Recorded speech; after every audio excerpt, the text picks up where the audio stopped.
Mesdames et messieurs, bonsoir, ravi de vous retrouver pour cette édition de 20h. C'est parti pour le sommaire, le forum civil qui exige la lumière sur les conditions d'acquisition du nouvel avion présidentiel.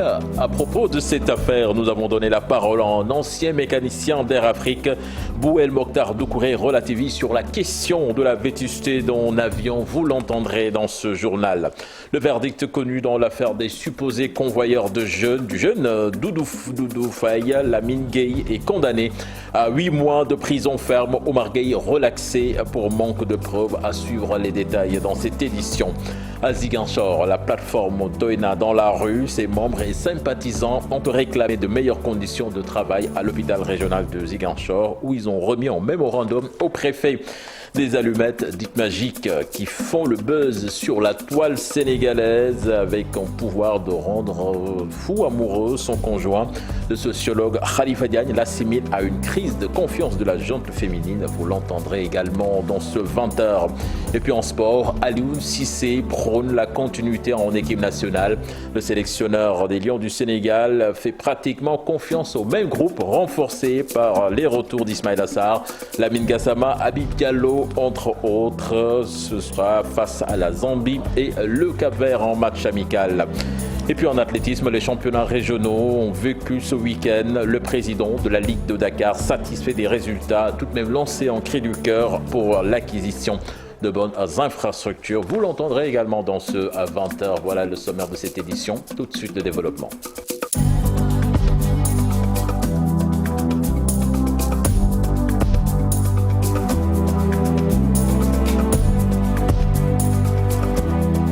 Bonsoir et bienvenue à toutes et à tous. Le nouvel avion de commandement présidentiel A320 Neo attendu le 16 juillet prochain. Nous avons donné la parole à Bou El Mokhtar Doucouré. C'est un ancien mécanicien pilote, également navigant à Air Afrique, la défunte compagnie aérienne.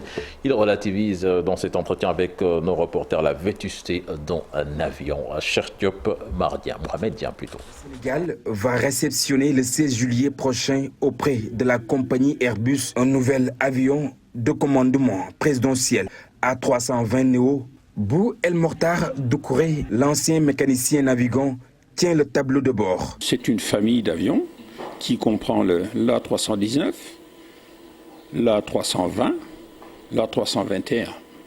Ça, ce sont les cellules de la famille monocouloir d'Airbus. Les anciens moteurs sont en train d'être remplacés par des moteurs que l'on appelle Neo. Neo, ça veut dire un acronyme anglais qui veut dire New Engine Option. Option du nouveau moteur. Ce sont des moteurs désormais plus performants qui sont montés sur les mêmes cellules. Le nouvel avion A320 Neo remplace l'avion A319 après 2 décennies. Alors, il est hors de question de parler de la vétusté d'un avion. Un avion, il a du potentiel. Il vole pas. Il est maintenu en état de vol selon certains protocoles établis par le constructeur de l'avion. L'avion, bien qu'il ait un certain nombre d'années d'existence, il est dans la même condition qu'un avion qu'on a sorti hier. L'appareil acheté dans le budget du ministère des Forces armées avec un prix entouré d'un flou artistique. Secret défense, je ne sais pas si c'est un secret défense, mais ce n'est pas un secret de la vie en tout cas. On sait ce que coûte un avion, on sait ce que coûte un aménagement intérieur, et en faisant la somme des deux, on a le coût d'acquisition approximatif, et connu pour qui veut l'avoir. Il suffit d'aller sur Internet, et puis voilà. Le nouvel avion de commandement présidentiel A320 Neo, conformément au contrat d'achat signé en juin 2019, le paiement a été effectué en échéance dont la dernière est prévue à la date de livraison. Le coordonnateur du Forum civil, lui, exige la lumière sur l'acquisition du nouvel avion présidentiel. Birahim Seck soutient que les conditions d'acquisition ne peuvent être classées secrètes défense. Vous l'avez entendu dans le journal en Wolof avec Pape Faraning. Le Forum civil et certains acteurs de la société civile qui œuvrent sur un projet pour la mise en application des engagements anticorruption en Afrique. C'était dans le cadre d'un atelier de plaidoyer sur la transparence dans les marchés publics, compte rendu signé Pape Faraning et Ahmadouba. Pour mieux réfléchir sur un système efficace de passation des marchés publics, des jeunes leaders et des acteurs de la société civile autour d'une table d'échange pour garantir la transparence réelle et la redevabilité. Sur les aspects qui sont relatifs à la transparence, à la redevabilité et dans les marchés publics, surtout dans un contexte de mobilisation des ressources. Parce qu'aujourd'hui, que ce soit le gouvernement à travers la DGID, qui développe une politique de mobilisation de ressources à travers le plan Yatal, mais également les organisations de la société civile qui s'activent pour la mobilisation de ressources. Donc il est quand même utile pour nous de venir renforcer la capacité des OSC pour qu'ils comprennent les rouages du système de passation et d'exécution des marchés publics. Une première étape importante, une mise à niveau afin de faciliter l'application des engagements anticorruption en Afrique. Dans un premier temps, on renforce les capacités. Ensuite, on viendra également pour voir quel est le niveau de compréhension pour développer également d'autres modules de renforcement. Il manque de transparence et de redevabilité dans le système de passation des marchés publics. Donc nous sommes venus pour outiller les organisations de la société civile sur les manquements qui sont souvent relevés dans le système de passation des marchés publics. Après avoir revu le système des marchés publics, d'élaborer le système efficace qui garantit la transparence et la redevabilité, une stratégie collective de plaidoyer a été définie par les acteurs. Vous l'annoncez dans les titres avec cette affaire des deux supposés convoyeurs dans l'affaire Doudou Faye. Le verdict est tombé ce matin. Lamine Gueye condamné à 8 mois de prison ferme pour complicité de trafic de migrants. Omar Gueye relaxé purement et simplement pour manque de preuves. Dommages et intérêts également pour le papa du petit Doudou, estimé à 500 000 francs CFA. On voit cela dans cette correspondance signée Abdourahmane Diallo. Lamine Gueye est condamné à 2 ans de prison, dont 8 mois ferme. Il est poursuivi pour complicité de trafic de migrants. Quant à Omar Gueye, il a été relaxé purement et simplement. Motif, bénéfice du doute. Il n'y avait pas assez de preuves pour l'incriminer. Le juge aussi a ordonné aux accusés de payer la somme de 500 000 francs CFA à Lamine Faye, le père de Doudou Faye, l'adolescent qui a perdu la vie en pleine mer en partance pour l'Europe. Le cerveau de la bande de trafiquants de migrants est toujours dans la nature. Maodo Pouy est recherché par la gendarmerie. Il faut rappeler que dans ce dossier de l'immigration clandestine, c'est le papa de Doudou, l'adolescent de 14 ans, et 2 autres pères de candidats à l'immigration clandestine qui ont été arrêtés en premier. Ils ont été condamnés à 2 ans de prison, dont 1 mois ferme. Autre l'actualité, l'Union des routiers du Sénégal en rage contre l'État du Sénégal. Les camarades de Gorohouma qui se sentent floués par Afrique Pesage comptent aller en grève dans les prochains jours. Ils ont fait face à la presse cet après-midi. Compte rendu signé Habib Faye et Modou Diop. Très remonté, Gorohouma tape sur la table et attire l'attention. Les acteurs routiers du Sénégal se sentent trahis par le gouvernement. Nous les soutenons jusqu'à bout. Même si c'est tout de suite, nous sommes prêts à mourir derrière eux. Que ces choses-là s'arrêtent. Que les acteurs routiers ne sont pas contents. Ils ont été trahis par le président même. Parce que c'est sa famille qui nous a trahis et il n'a rien dit. L'Union des routiers du Sénégal indexe Afrique Pesage. Selon elle, le concessionnaire des routes est la cause de leurs problèmes. Depuis la naissance de cette société, le transport risque de se mettre à genoux. Puisque nous deviendrons la vache laitière de Afrique Pesage. Comme on l'a senti du côté de la police, de la gendarmerie et de la douane. Le transport n'est pas la vache laitière pour les autorités, surtout Afrique Pesage. Il faut que le gouvernement sache que Afrique Pesage utilise des moyens que nous ne pouvons pas adapter. Les syndicalistes comptent aller en grève les jours à venir.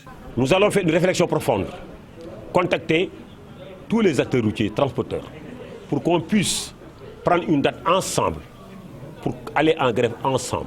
Ce jour-là, c'était uniquement pour alerter l'opinion. Après concertation le 3 janvier 2021, l'Union des routiers du Sénégal invoque le soutien des chefs religieux dans leur combat. Nous allons à Ziguinchor à présent. Plusieurs dizaines de marcheurs portant des pancartes, membres de la plateforme Doina, ça suffit, ont battu le macadam. Ces marcheurs, dont Gumarus Sagna de Frappe France Dégage et le rappeur Kilifeu, réclament de meilleures conditions de travail à l'hôpital régional de Ziguinchor. Ils ont remis en mémorandum au préfet, suivant leur déclaration recueillie par Boubacar Diassi et Lamine Magnan. Notre hôpital régional est malade. Que l'hôpital régional souffre, que dans notre hôpital régional, il n'y a pas d'urologue, il n'y a pas de cardiologue, il n'y a pas d'anesthésiste, réanimateur, il n'y a rien. Il n'y a ni urologue, ni cardiologue, ni. C'est un hôpital ni. C'est pour ça que nous demandons que le président de la République et le gouverneur et le gouvernement renforcent les moyens de l'hôpital régional de Ziguinchor. Qu'il y ait suffisamment de spécialistes, que le plateau technique soit relevé, que les 80% des travailleurs soient pris en charge par l'État et non par l'hôpital, que la maternité soit élargie, étendue, qu'elles connaissent une extension parce que nos femmes sont entassées 2 à 3 femmes sur les lits de la maternité, que la CMU nous paye nos 600 millions, mais également dire les spoliations foncières, ça suffit, les accaparements fonciers, ça suffit. Accaparement foncier à Niaguis, à Oulampan, etc. Mais également que les animateurs polyvalents des cases des tout-petits soient envoyés en formation et puissent bénéficier de salaires mensuels. Je vous remercie. L'évolution de la maladie de la thyroïde en nette avance au Sénégal. C'est du moins l'avis de la présidente de l'association sénégalaise des malades de la thyroïde. On écoute Mamandei Sen. C'était à l'occasion de la célébration de la journée mondiale de lutte contre cette maladie, au micro de Pape Faragni. Bon, la situation au Sénégal actuellement, c'est qu'il y a beaucoup de malades. Bon, et que les malades ont parfois d'énormes difficultés par rapport au traitement. Le traitement est assez long.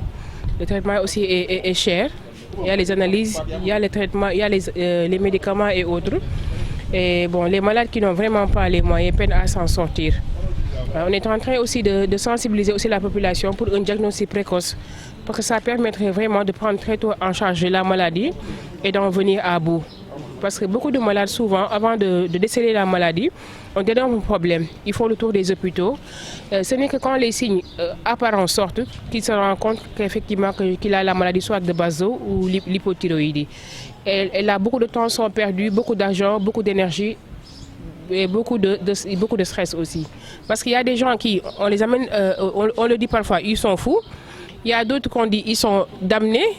Ils sont damnés. Les malades rencontrent d'énormes difficultés avant de savoir vraiment que c'est soit la maladie de Bazo, soit l'hypothyroïdie qu'ils ont. Production laitière au Sénégal. D'importantes quantités sont produites au Sénégal, dans les départements de Podor, Linguère et Kaffrine. Et elles sont nombreuses les femmes qui transforment le lait. Une variété de produits dérivés du lait bien de chez nous entoure la Fiara avec Aminata Mbaresso et Marianne. Tout au long de ces stands, des produits dérivés du lait de vache. Une variété de production laitière made in Sénégal. On transforme du lait en fromage, en lait de vache, en yaourt, en lait pasteurisé. Tout ce que nous faisons là, c'est du lait de vache naturel, made in Sénégal, fait au Sénégal. Voilà, on ne travaille pas avec le lait en pot parce que notre objectif là, c'est de valoriser le lait local. Ces femmes venues de Tarédi, Dara, Kaffrine s'activent depuis des années dans la production animalière, plus particulièrement le lait de vache. En hivernage, je travaille 500 litres par jour parce que j'ai une fromagerie. Je fais presque 10 variétés de fromage. Donc en hivernage, on transforme 500 litres par jour. Maintenant, en saison sèche, par exemple, il y a une diminution. Des fois, ça tourne autour de 200 à 300 litres par jour. À Dara, actuellement, il y a au minimum 8 qui sont installés. Maintenant, le problème, on ne parvient pas à satisfaire les unités. Mais verser le lait, c'est révolu, ça fait longtemps. Du yaourt, du lait pasteurisé et la dernière production sur le marché, c'est ce fromage. Qui dit transformation du lait en fromage, ça nécessite en tout cas des intrants qu'on appelle des ferments lactiques. Il y a la présure qui facilite le caillage aussi.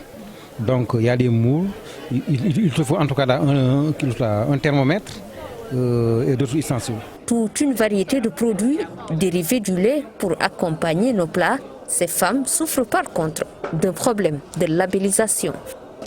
Lancement du rapport alternatif sur l'Afrique. Le premier numéro vient consolider les mutations dans les sociétés africaines, dans des institutions plutôt comme INDA, Tiers-Monde et le Codeciria sont dans cette dynamique de mise en place d'indicateurs de mesure des progrès de la souveraineté des États africains. La pandémie de la Covid-19 et le Forum de l'Afrique à Paris sont cités en exemple de mauvaises pratiques.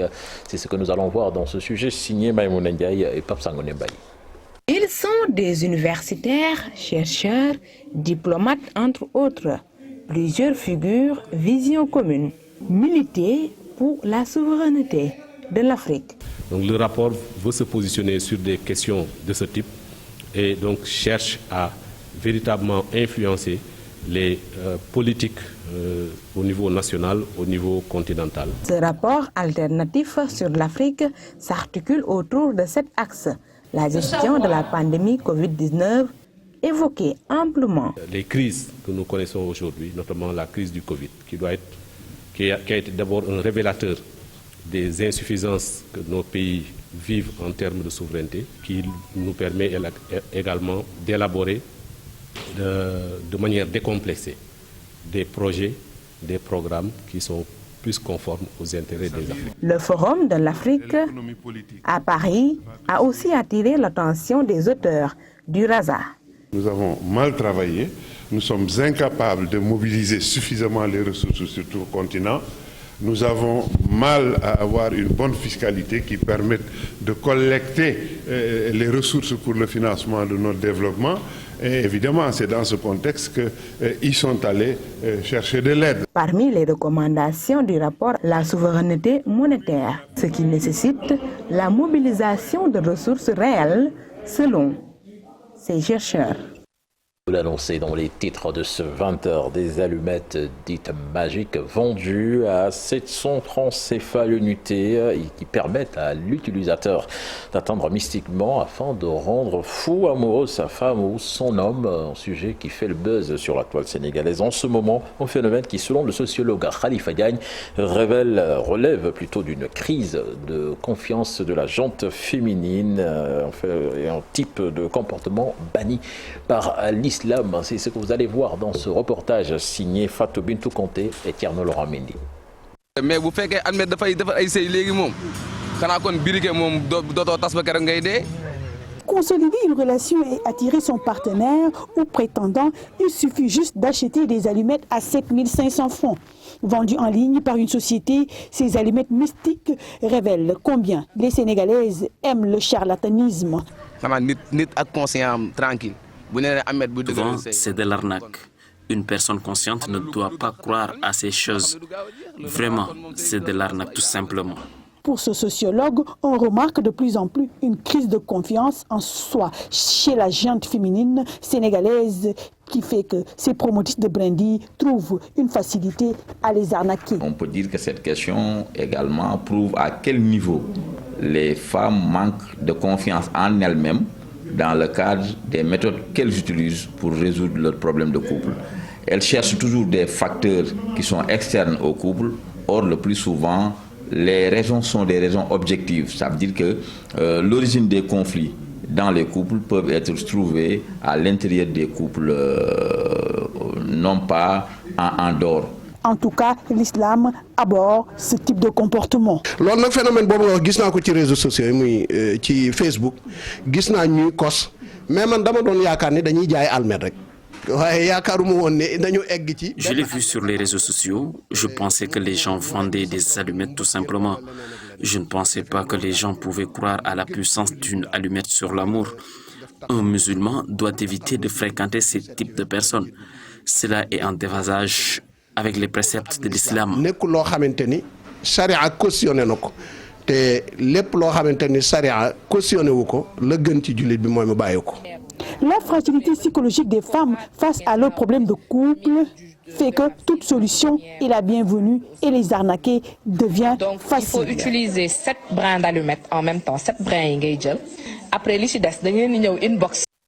La page des sports à présent avec le sélectionneur de l'équipe nationale du Sénégal, Aliou Cissé, qui fait dans la continuité dans sa liste de Lyon qui a été publiée ce matin donc pour les 2 matchs face à la Zambie et au Cap-Vert. 6 joueurs font leur retour dans la tanière. Aliou Cissé, donc, qui a fait face à la presse, rappelle qu'il n'a pas de système de jeu figé. Cher Sadibou Diarra.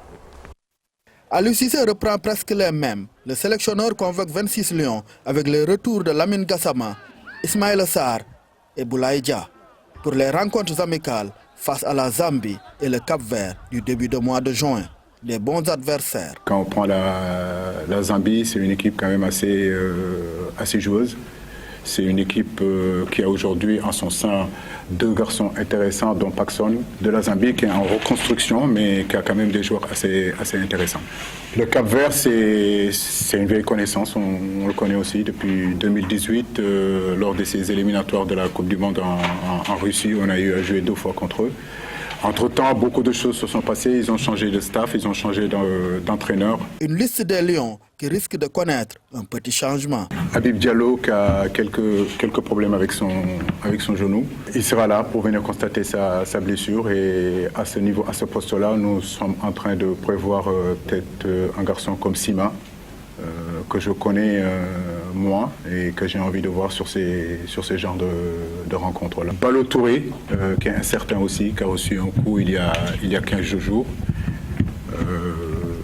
Et à ce niveau-là, on a amené un garçon comme Abdoulaye Seck qui n'était pas dans la liste. L'utilisation du système 3-5-2, loin de donner satisfaction lors des 2 derniers matchs du Sénégal, est juste une option, selon Aliou Cissé. Personne ne m'a entendu dire que ce système de 3-5-2 était le système définitif du Sénégal. C'est une option, c'est une variante qui peut arriver à un moment donné peut-être en cours de match. Mais si nous ne l'essayons pas dans des matchs où il n'y a pas d'enjeu direct, quand est-ce qu'on va l'essayer? Et en fait, c'est ça mon travail. Un retour aux valeurs sûres est attendu face à la Zambie le 5 juin et le Cap-Vert 3 jours plus tard au stade Lat Dior de Thiès. Pendant ce temps, la CAN de beach soccer se joue à Saly. Le Sénégal effectue sa 2e sortie ce mercredi à partir de 17h30 face à la Tanzanie, un adversaire au jeu très athlétique qui n'est pas à sous-estimer selon l'entraîneur Ngala Silla, que je vous propose d'écouter au micro de Cher Sadibou Diarra. J'ai vu contre l'Ouganda, mais quand même ce sont des joueurs très athlétiques. Maintenant c'est à nous de jouer, de jouer sur notre vivacité, éviter les contacts, les duels, essayer de soulever le ballon comme on l'a fait, et maintenant améliorer aussi sur le plan technique pour permettre de gagner largement cette équipe-là. Sinon, si on répond sur les duels, on passera à côté, ou bien on risque de, même si on les gagne, on va les gagner difficilement. Bon, j'ai vu de très bonnes équipes comme la Mozambique, que ce soit l'Égypte qui a perdu son premier match, le Maroc aussi. Maintenant, sans oublier les restes. Mais pour vous dire vrai, nous restons concentrés. L'objectif, ça ne change à rien. Athlétisme à présent, les rideaux sont tombés sur les championnats régionaux d'athlétisme de Dakar. De bons chronomètres ont été réalisés à part les athlètes. C'était donc au stade Léopold Sédar Senghor ce week-end. On voit cela dans cet élément signé à Fatou Kinedem et Ahmadouba. Toutes les épreuves étaient au rendez-vous des athlètes déterminés, engagés jusqu'au bout pour chercher la victoire, voire réaliser un chrono prometteur pour les grands rendez-vous sportifs. Le voici Mamadou Tibel Diallo, pensionnaire de l'Union sportive de Ouakam, bien parti pour s'imposer sur les 1500 mètres. Le spécialiste du 800 mètres se détache du peloton à 200 mètres de l'arrivée. Non, 800 là. Je suis plus fort sur le 800 mètres que sur le demi-fond. J'ambitionne de faire de grandes performances sur cette distance. Je vise le niveau mondial. De la même manière, son camarade de l'AS Douane, Cheikh Tidiane Diouf, survole le tour de piste avec un chrono de 47 secondes 50. Son objectif, battre le record national sur la distance. Bon, presque de 150 J'ai réussi un bon départ, puis je me suis relâché un peu pour contrôler la course. Je veux battre le record national, c'est mon objectif. Sénégal quoi. Vraiment mon objectif quoi. L'autre 400 mètres est remporté par Frédéric Mendy de l'AS Douanes. Son coéquipier, Alain Chabot, lance plus loin que ses concurrents avec 11,91 mètres au poids masculin. De l'autre côté du sautoir, Sangone Kandji de la Jeanne d'Arc ravit la vedette devant ses concurrentes avec un bond de 13 mètres. Une belle prestation de Khadi Libin Mané de l'AS Douanes qui a réussi un jet de 32,48 mètres au lancer de javelot. L'autre révélation cette année, Adama Bariba, très régulière sur les 1500 mètres et 5000 mètres. La native de Tambacounda est imbattable à l'arrivée, 4 minutes 48 secondes 29 centièmes, un chrono réalisé sur une piste qui laisse à désirer. Nous attendons de l'aide, de l'accompagnement pour atteindre le haut niveau. Il nous faut des stages internationaux, nous mettre dans de bonnes conditions. Au Sénégal, les bonnes pistes font défaut. Nous souffrons après les courses avec l'état défectueux des pistes. Ainsi s'achèvent les championnats régionaux d'athlétisme de Dakar avec des performances satisfaisantes. Malgré la satisfaction donc notée sur les performances, le président de la Ligue de Dakar a lancé un appel pour des infrastructures sportives aux normes internationales. Nous l'écoutons, ainsi que Khadi Diop de l'UPSAS, interrogé par Fatou Kinedem et Ahmadouba.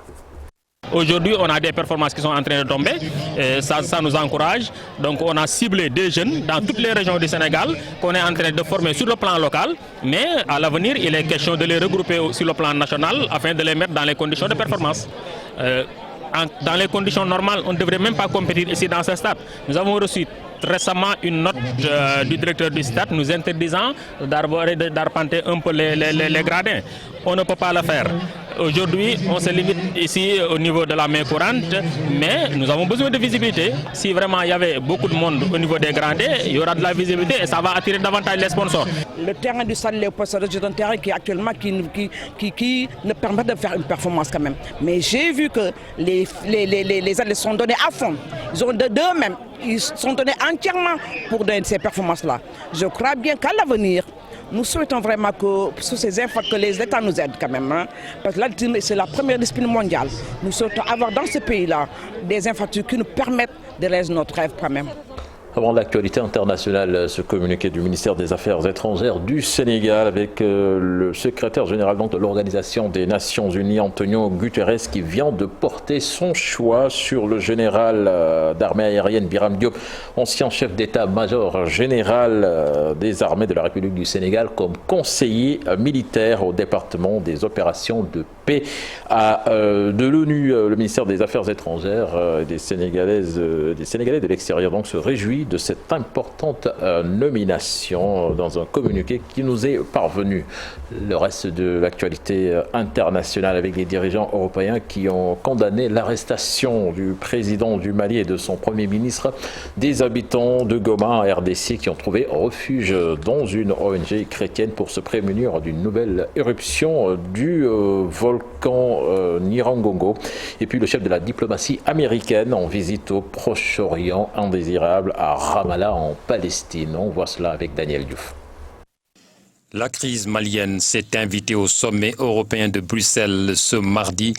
Les dirigeants européens ont condamné avec la plus grande fermeté l'arrestation du président du Mali et de son premier ministre. Un coup d'État dans le coup d'État, inacceptable, a déclaré Emmanuel Macron, le président français, à l'issue de ce sommet. Nous sommes prêts dans les prochaines heures à prendre des sanctions ciblées contre les protagonistes, a-t-il ajouté lors d'une conférence de presse. Le colonel Assimi Goïta, vice-président du Mali, pour sa part, a affirmé avoir déchargé de leurs prérogatives le président et le premier ministre de transition arrêtés la veille par les militaires en les accusant de tentative de sabotage de la transition.